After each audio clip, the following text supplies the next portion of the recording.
This episode is sponsored by Wondrium. Stick around till the end of the video to learn more about it. Hello, brains! Wait, nope, too far.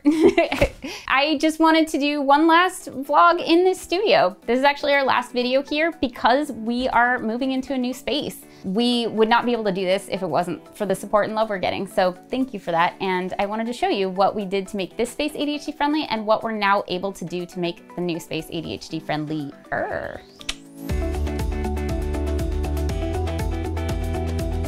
So since March of 2020, this has been where my studio is. This is where I shoot all my episodes. Follow me. So this is my, as best as I could make it, ADHD friendly studio with a pretty small amount of space. A lot of the things that we did that made this place ADHD friendly is something I'm gonna use in the new space as well. It's the same tricks, two different spaces. So this is my desk. It's on my set, as you can see, which makes it convenient for when I'm doing talks or live streams. I am already at my desk and I have this background. I have the blue backdrop and the bookcase in the backdrop. That does make it a little bit challenging in terms of desk because my desk did have to be something that could be moved off the set when I didn't have a desk in the shot. So the desk had to be small enough that I could move it, but I also wanted a sit-stand desk. So this is what I did. I got this really tiny desk that does sit and stand, and because it's really difficult to actually move it up and down, I just left half of it sit and half of it stand. So if I get tired of sitting, I can go around to the other side and stand. If I get tired of standing, I can go to the other side and sit. It doesn't give me much real estate, obviously, but I don't need much. I have my laptop and I have my parking lot, which is where I write things down if I think of them while I'm working. So a lot of things that I would normally want to put on my desk, I actually keep on the bookcase. This shelf, Palestrina, our creative director, decorated this so that we had a nice background, but also because I have such a small space, I ended up needing to use it for utilitarian purposes too. So I actually do keep office supplies on this shelf. I've got highlighters and markers. I have fidgets, extra notebooks, some of my ADHD books, not a lot. I've got my glitter bottle for when I'm overwhelmed and stressed out. This is really good for helping me self-regulate. So you might notice if you watch the vlogs that the things in the background move. It's not always in the same place, and that's because I actually do use this stuff. I do have pins as well. I kind of like these pins. This one says I'm finding it hard to concentrate. I have ADHD, little advocacy pins that I can wear in meetings. When I shoot, because of the way that the wall is, and there's this whole white thing down there, there's the outlets, all of that, I actually have to elevate myself a little bit more than my stool normally allows. So I sit on a yoga block when I shoot.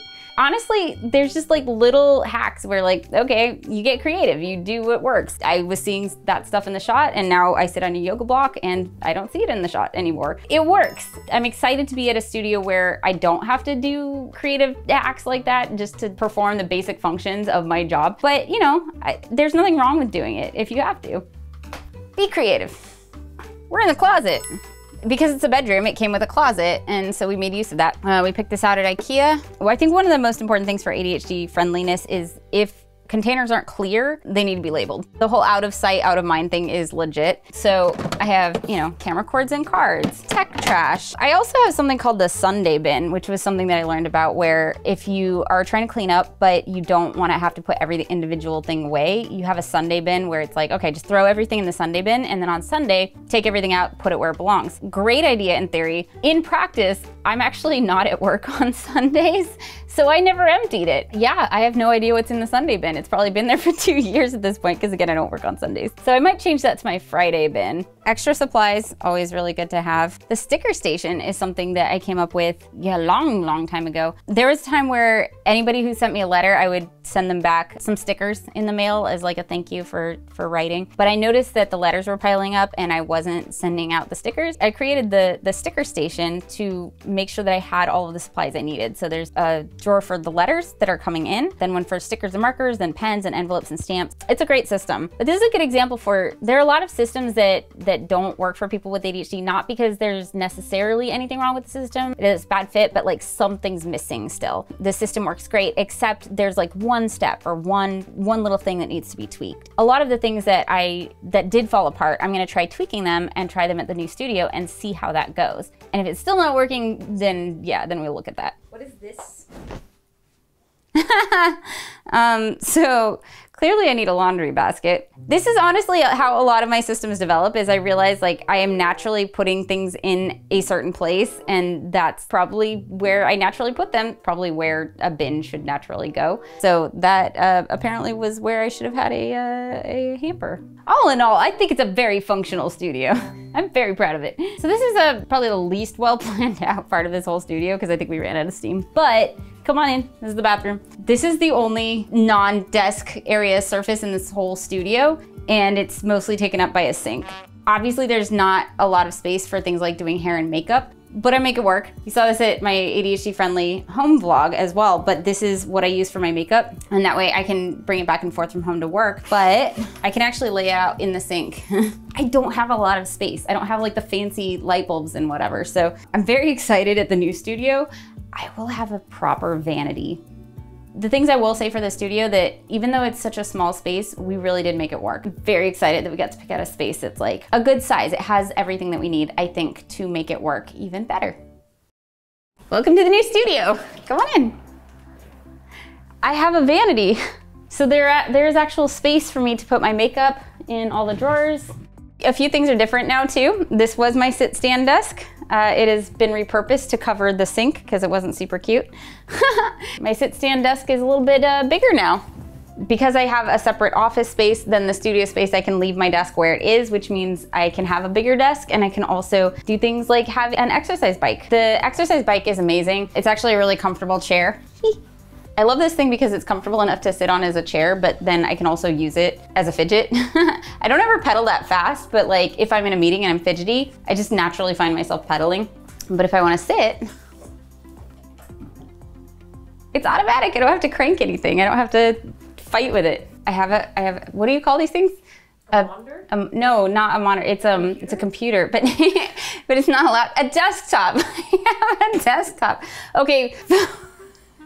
I am really tired because I actually moved everything yesterday, and I wanted everything set up in time to show you guys. So I got into hyperfocus mode, and hyperfocus is really great. I got a lot done, and it comes at a cost. I am very tired today, so if I forget words, that is why. But yes, I have a desktop now, and even cooler, I have a stream deck. Watch, watch, watch, watch. YouTube. Ah! That's super cool. This is one of my favorite new ADHD accommodations. I haven't completely set it up yet, but I can push a button and get to the site that I want, turn the lights on and off, open up Scrivener so that if I'm really, really tired and all I can bring myself to do is push a button, I can open my writing program, at which point I will probably read enough to get interested in writing. Really, really excited about that. Yeah, it's my favorite new accommodation for the new studio. So this is the shelving unit that we had in the closet. One of the things I noticed when I was unpacking is a lot of the things that were on this shelf were actually gear, and now they can only be office supplies. We don't need to put any gear here because we have another cupboard for that because we've got more space. This is my desk organizer. I'm able to take out when I need it, but I can put it on the desk when I need it and then easily just put everything back when I don't, which is really nice because I notice if my desk is too cluttered, I start avoiding it. There's a lot of stuff in my old studio that I found really inspirational, but I didn't really have a place for it, and now I have a place to put them. So this is one of them. I want to put this up a little higher on the wall, but Lexa made that. One of the brains. The world is full of fish like us, once climbing to fit in, but potential turns successful when we learn how to swim. I'm really excited to get to put these things around. I'm sure at some point this bookcase will have books on it, but in the meantime, because I didn't have much space at the other place, I have a lot of books on Kindle. So for now, this is an entire bookcase for my Kindle. That's my library there. So since office supplies are in there, we have the entire giant IKEA cabinet for the gear. So let me show you that. So this is gonna be for wardrobe. And this is for all the equipment. So the right side will be for me while I'm shooting, you know, what am I gonna wear, like props and stuff, and then the left side will be teleprompters and all the fancy gear that I don't know how to use. I tried having a beanbag chair in my other studio, but it was really small and there wasn't a whole lot of space for it and it kept getting in the way, so I eventually moved it out. Now there is room for a loungy space. Right now we've got this giant beanbag. And if I want to work over here, I can. I got my lap desk that we got at Staples. Check out that video. If I want to work next to my dog, I can. Come on up. Hi. Hi, you want up? There you go, kid. Speaking of lounging, Break time! Since I don't have a house to go back into, I had to set up a little kitchen. So I'll show you my kitchen. Oh, hi, sorry. I'll show you my kitchen. Welcome to my kitchen. This is my kitchen. It's very small, but it does what I need it to do. I have a mini fridge. Ooh, I need ice cream in my freezer. Matching microwave. I was going to get plates and like cutlery and everything, and then Rolf pointed out that I don't really have a place to wash them. And I said, yes, I do. I have a sink. And he said, do you? We have a sink, but nowhere to put the dishes really besides the sink. So I basically decided I'm gonna get a bento box and bring my lunch in a bento box every day to work, but I also know me, and some days I won't do that. So I'm also going to have paper plates, compostable, eco-friendly cutlery that I don't have to wash. It's an accommodation. I have trouble washing dishes at home. I'm not gonna wash dishes here by hand with no place to dry them and no dishwasher. That's probably not gonna happen. So more ADHD friendly. And snacks. I always like to have snacks on hand for while I work that are something I can essentially fidget with, like little things like animal crackers or goldfish that I can kind of slowly snack on while I work. They work really well for me as a fidget. Popcorn, although I always make sure I have like paper towels or something because that gets greasy. It's not a good fidget, it's gonna be gone in 2 seconds, but it is delicious. Ooh, you want a snack? I got treats for you too. You want a treat, Chloe? Let's get Chloe a treat. One of the things I like that I can do in the bigger space is there are so many things that I'm constantly tripping over or kicking or whatever, but in the bigger space, I can kind of keep them out of the way.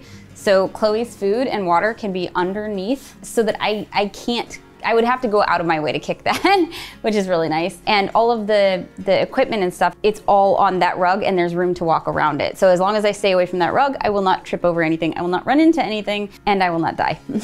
So I think it's pretty much set up. There's only one thing left to do. Put this in its new home. I don't have nails. Pretend it's here now. Look, it's ADHD friendly, not ADHD perfect.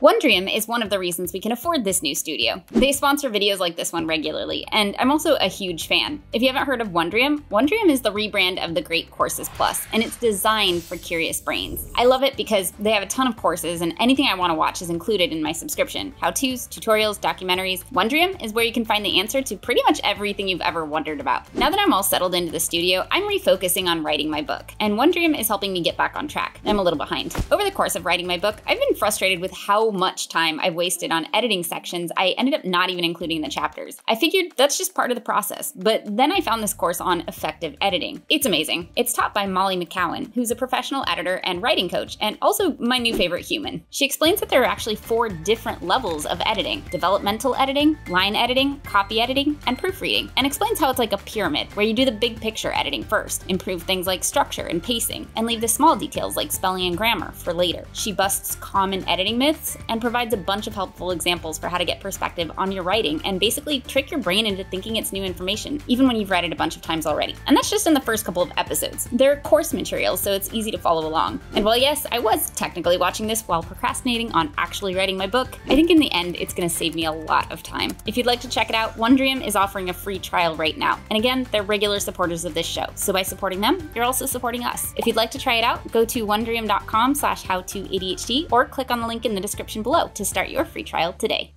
Thank you to my brain advocates and all my Patreon brains for making this new space possible.